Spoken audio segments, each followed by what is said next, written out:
अनेकों प्रकार के बात करत ने। देखी गुरुवान साहब शरीर जब छोड़ले रहने तब ब्रह्मभोज रहे।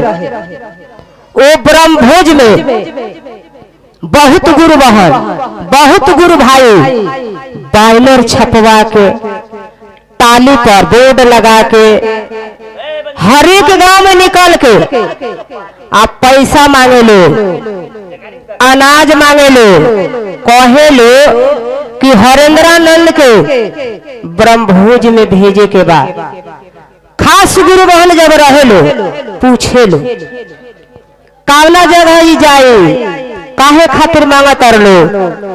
बहुत जगह ओकर जांच पड़ताल भइल तो गुरु बहन लोग के कहाए के कहले बा कि असूल के ब्रह्मभोज में भेजल जाए। ओजा गुरु भाई गुरु बहन कान धके उठावल बैठावल थूक के चटवावल करवले वालो। एक बेरा के डेट में लोग कहता कि गुरु बहन फलाना थे बरखा दीदी आवे तरी बड़ा भारी ओजा चर्चा हुई से चंदा लागल बा।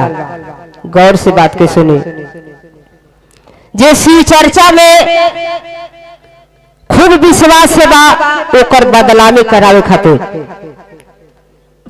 तो हमरे रखा जले तन जा केहू भी कहता कि चला ना महादेव के नाम पर मंगता में दिए दो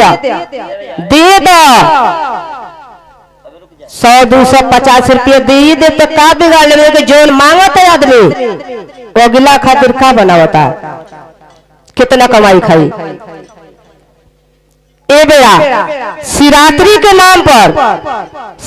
के नाम पर बहुत लोग चंदा भी मांगता, कहता कि सालगिरह मनावल जाए चंदा डालो।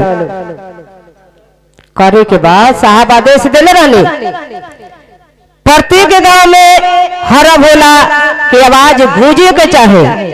अगर जो गांव के लोग नहीं खे सकत तो एक दूसरे के गांव में जाके समर्थन दे के अपन 10 गो 20 गो गुरु बहन मिल के सहयोग करके सालगिरह मना सकत नहीं।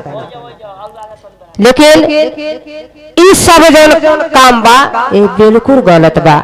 देखी हमने के कुंभ नहाए गोरे नहीं जा इलाहाबाद 3 जाने वाले अपना अपने मोबाइल में देखे पटना के हमने के गौर